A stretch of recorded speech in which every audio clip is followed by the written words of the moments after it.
I love the EML program, and I loved it even more when I was a full participant, but as you heard, there's too many of us now. So we get to hear the teachings, which is great. But there's many reasons why I love this program. And first of all, of course, the teachings every year were different. And many of us who are here for the longest time got to go to a number of EMLs, like many, many, many. But every year, Venerable Children would target a different focus, a different topic, and it was very rich every time. And then I love the discussion groups because even though the questions each year were fairly similar, some of them are different, it really was a case of this being a group enhancing experience where everyone was in a place where they were feeling comfortable to be transparent and honest. And that really built trust in the group. And it really built quick friendships too. And so I love that, even though some of the questions were quite perplexing and difficult. People took the risk, and we shared, openly, and that really bonded the group every single time. And then the offering service part I loved too, because it was a chance to go out and do things that I wouldn't normally choose to do, for sure, but doing it with the group really was the thing that helped me make it through with a happy mind, actually. And as we all know, many hands make light work. And just knowing that there was a bigger purpose to the task. I wasn't at home just cleaning my own toilet. It was cleaning the bathroom so that many people could enjoy a clean, pristine environment. So that mindset really carried over into all the topics. And over time, I even had this as an elementary school teacher. The thing that stands out most to me that is important to continue cultivating throughout our entire life, whether we're in a monastic community or not, is this understanding of being a team player. This is critical to any group. And so I put together some thoughts I've had about this over the years and what a team player mentality means to me personally, and how I'm still trying to cultivate these qualities as I live here at the Abbey. So a team player mentality is defined by trust. And trust for me is a person or I have an appetite for learning and a readiness to collaborate and consider everyone's perspective. That's critical.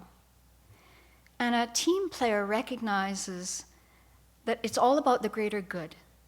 And they look for ways to benefit the whole group, the project, not just themselves. So other qualities that I really admire and appreciate in people that I see being team players, and I want to cultivate in my own behavior and speech and all of that, is to be willing to contribute and share the workload. And then reliability. I want people to be able to rely on me. And so being reliable means I show up on time, and I complete the task, or I come to an event. And then a very effective team player, in my mind, really makes a point of noticing the good qualities in the team, and they articulate that to the team members. And that, too, helps grow the trust. So all these points that I'm going to highlight today, and there's many more beyond this list that I have, but all of these actually keep coming back to building trust, which is really critical. Then it's really important, and this is an ongoing thing for me, to appreciate that other people have different work styles than I do, and they have different ways of communicating. And yes, we're all more or less speaking the same language, but there are times where, man, oh man, it just goes like this.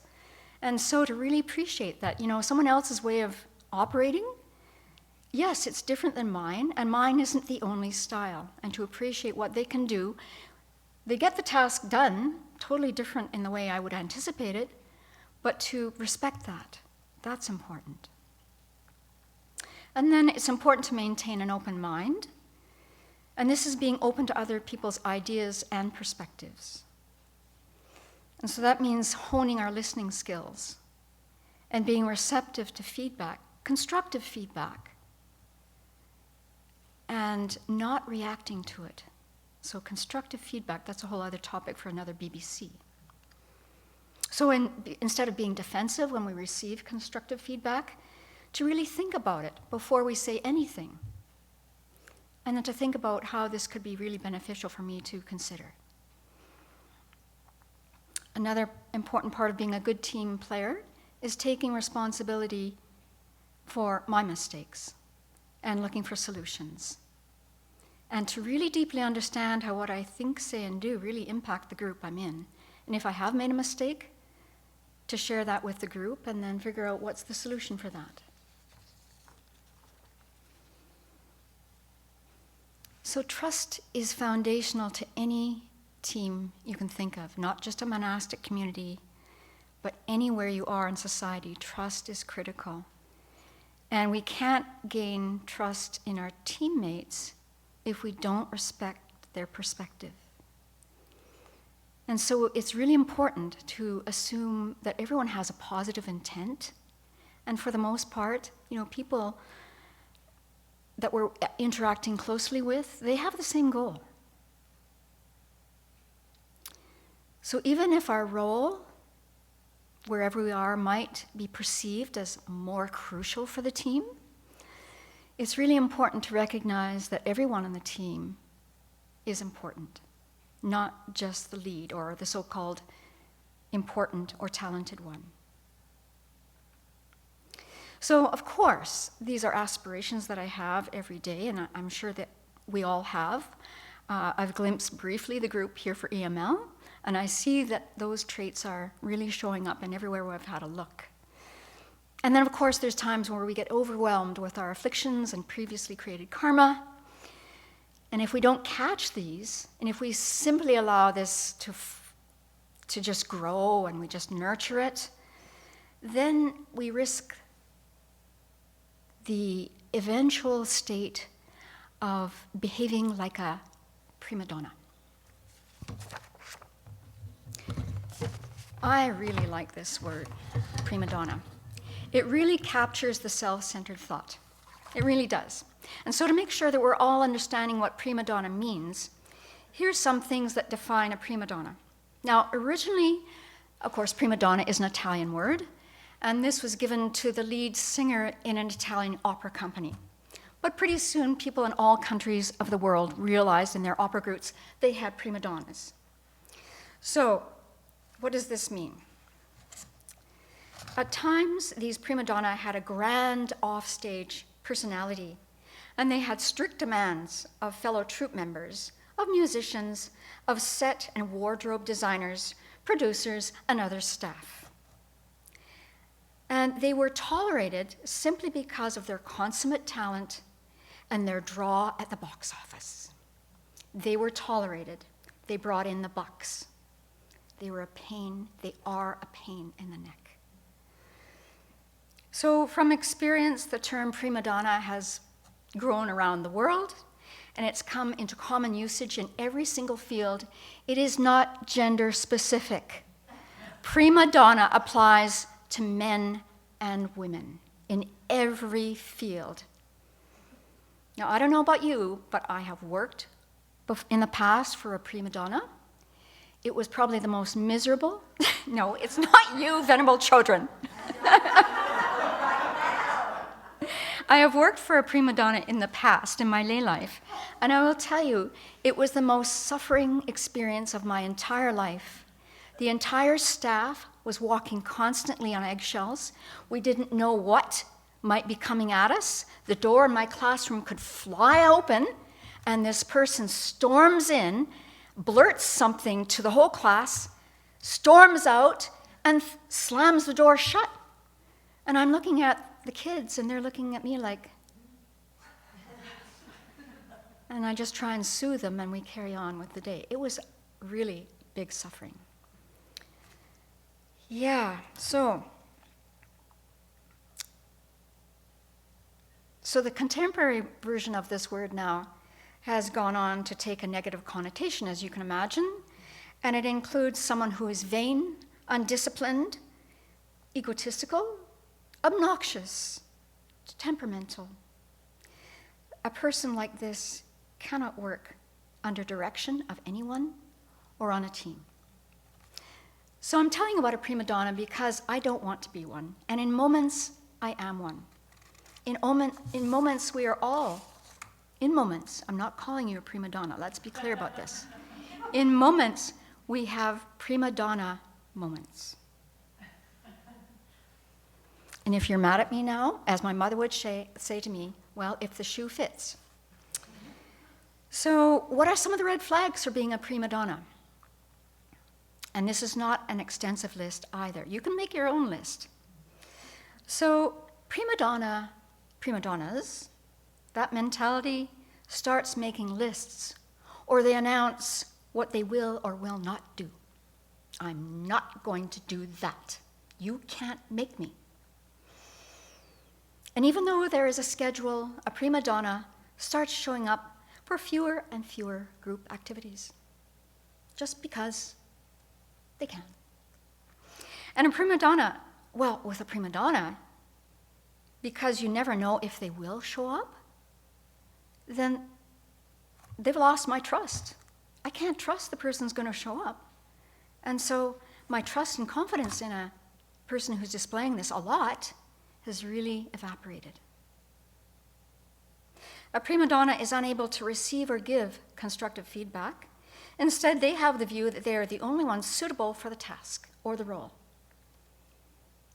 I'm the only one. Prima donnas always have to have the last word, and the last words are never of benefit to the entire group. Never. Haven't heard it.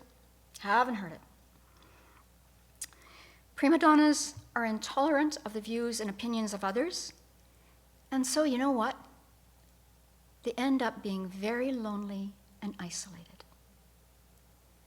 They falsely believe that they have been rejected by the group, but in fact, they have taken themselves out of the group. So we can rejoice that we're not prima donnas in every moment. And the teachings of the Dharma are showing us how to work with the self-centered thought. That's the Buddhist term for prima donna. And everyone in the room here is absolutely intent on cultivating your kindness and wisdom. And how wonderful it is that we're learning how to do those things and how to get this mind that often is, in my experience, from my mind, out of control. And so I thought I'd demonstrate to our EML guests and the people online something that the monastics are going to do as a team. We're going to do this for you. And we're going to do this with a joyful mind.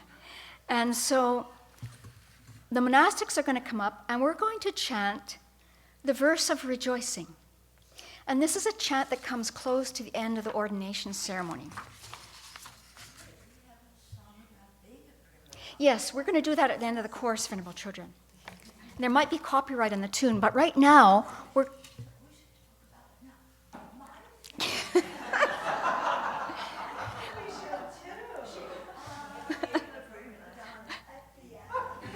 So if the monastic community would please come up, we are going to chant the verse of rejoicing, and for our friends here in the room, we're going to chant it 3 times, and then you'll get the hang of the melody.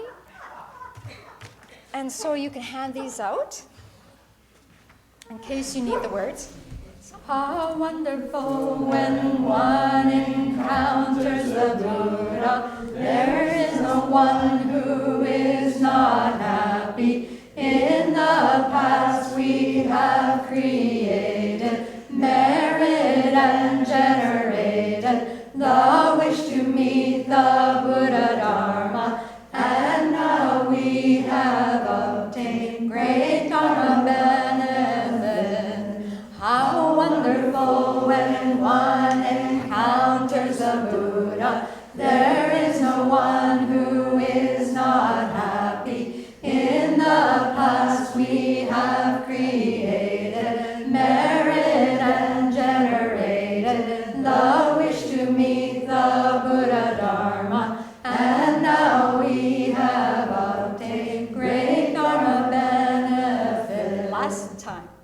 How wonderful when one encounters the Buddha. There is no one who is not